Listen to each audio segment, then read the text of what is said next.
All right, YouTube, subscribe to the channel 5 days a week. My observation for today in real time, several observations today as we host the trading room, and that's what these are highlights of. We open up bearish 10-12 lower in the S&P, still worries about coronavirus, and so it's important to understand what's going to happen in the first few minutes after the open. Do they run them up and really trap a lot of people who are bearish, or do they indeed come off? One thing that's important in trying to determine a move is you don't have to catch the move from yellow circle to yellow circle, but wait that move. I don't mean wait, W-A-I-T. I mean, what kind of, how long, how hard was it to finally break out? If it was hard to finally break out, once it breaks out, it's generally a valid move that's going to have a pullback that's giving you the opportunity to get on the right side of the market. So there was high probability that the right side was the downside after this because of the observation that it took a long time through the late overnight market to actually break out. And then it broke out and also had an 845 number that generally isn't that important, and it was a PMI number. They become more and more important. So the analysis and observation around that number was it didn't miss by that much to the downside. So weak manufacturing, which they were getting out of Japan and China overnight, which might be validating how poor the economy is doing in Q1 because of the coronavirus. But manufacturing number at 845 is being more watched than normal. And so it comes out with a little miss, not a big miss, but a little downside miss. And sure enough, we get hit hard. And I told the guys that, hey, they're using that as an excuse to go down. There's some more downside left. So this is the move. Most people read a chart don't understand that, but this is a move from there to there. Everybody gets chopped up trying to catch this move. So then they don't look for a pullback and they're beat up for a pullback to catch the better move, which is sometimes the second mouse gets the cheese. Now, that's the analysis and observations before this happens. I could talk, and so could a lot of people all day after it happens. But during it happened, when it happens, why it happens, where are some spots that it might come up and be resistance is important. And then where you're wrong. Good observation is being able to say when it's SHIT observation. So it's good. Hey, this is working out good, ... until it might get above a certain level. Because you can't be wrong forever and you can't try to be right forever. You're not given that much time. You know, the guy that talks about being bullish as the market does this and then finally rallies, and he was bullish here and he takes a victory lap up here. It's like, hey, pal, you were way wrong before you were right. So good observations are about, where am I wrong in this observation? Those are people who read the market well. That's the position you want to put yourself in and keep yourself in. All right? And be enthusiastic about it. All right? Nothing great is accomplished without enthusiasm. It's a quote by Ralph Waldo Emerson I have on my website.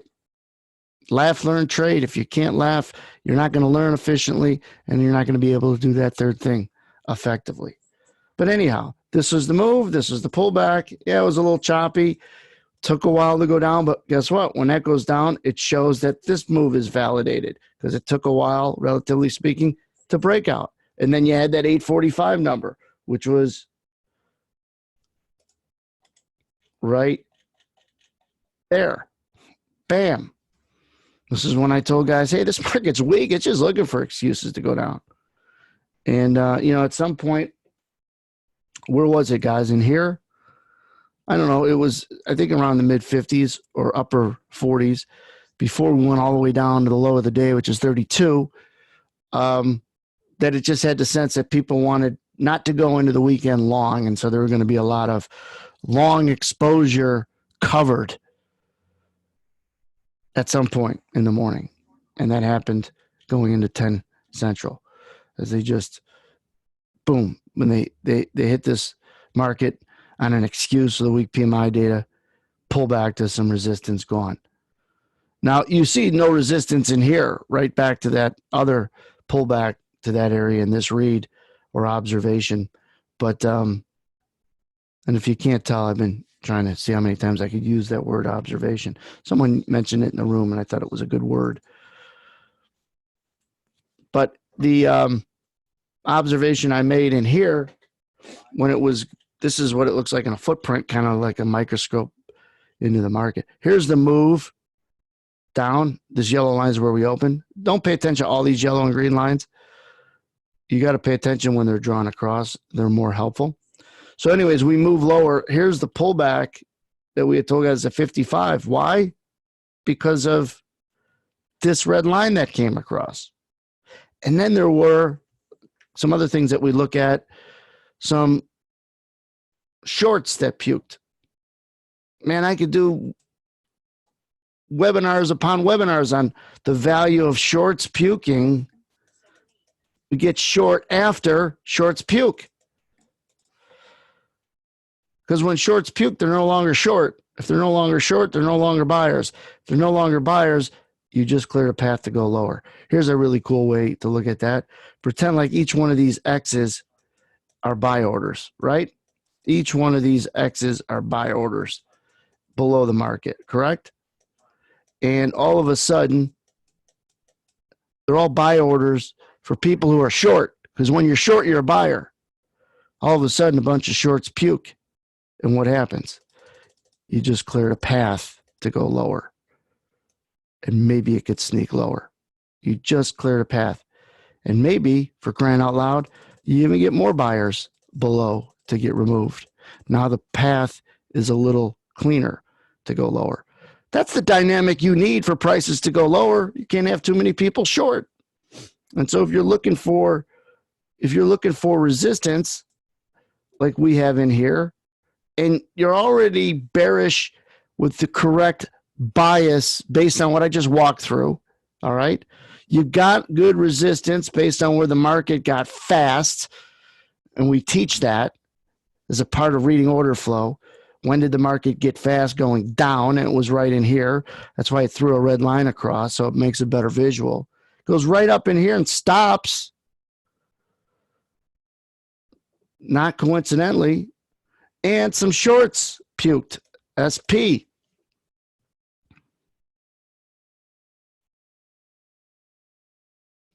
And then the downside. So it's just the ready, aim, fire approach.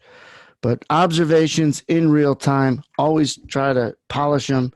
Always know that it's tough to put your trade on because you're putting your opinion out there. All right? And it's never easy to throw your opinion out there because you risk it getting trampled. And it will get trampled. But who cares? They're usually by people, when you're willing to put your opinion out there, if you know where you're wrong before you put it out there, it makes it easier and less fearful to put it out there. All right? So if you want to be paralyzed with your fear, you'll never execute. But if you could find a way to know your risk is managed, that you're supposed to be wrong, and it's not catastrophic, you become less fearful and you'll diligently react. So now you'll get into that car and drive on the expressway because you could handle someone cutting you off. You know you can handle things that are going to be thrown at you. But if you have the muscle memory of adding to losers or taking big losers or trading bigger size than you ever were used to, well, then that's the little guy on your shoulder that's going to say, you sure you want to take this next trade? Remember what happened last time? Little fear is good. Too much fear is catastrophic. You have to have the butterflies in your stomach, but they can't be the size of birds. They can't paralyze you. And in order to fight that, you've got to slow things down, go over some exercises and some drills, master the dome of the chart you trade on. That should be a foregone conclusion. But ask the right questions. When everybody does YouTube searches and Google searches to learn trading, they get caught up in the right answer. Forget about the right answer. Look for the right questions to ask. If you learn the right questions to ask, like in reading order flow, It's not what buyers and sellers are doing. It's what price does after you see buyers and sellers. Where are the clues at? Buyers come in, we don't go up, maybe a clue. A bunch of sell stops come out. Why would that be longs puking? Well, because longs, right, have to sell to get out. And sell stops below the market are longs puking for a loss. If they puke here, take a look at the chart. If they puke here, then they're no longer selling up there. This order is attached to this order. Literally or figuratively, they're attached. So if they sell it down in here and they're no longer going to sell it up here, then there's less sellers above. Show me on YouTube or on the internet someone explaining it this way. You won't find it. Or you won't find very many. And if you do, it's because they watch one of my videos. And I didn't invent this. This isn't my concept. I just learned it being in the right venues, whether it was the trading floor at the CME in the 90s or in a professional prop firm, April 2000.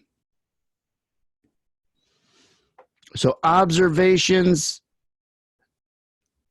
are only good if you could admit where, why, and when you're wrong. Where, why, and when you're wrong. Nothing wrong with that. Economists struggle doing that. That's why they stink. Experts struggle doing that. That's why they won't make great traders. Have a great weekend. Be safe. And subscribe to this YouTube channel so we could start doing some live YouTube videos. Got to get over 1,000.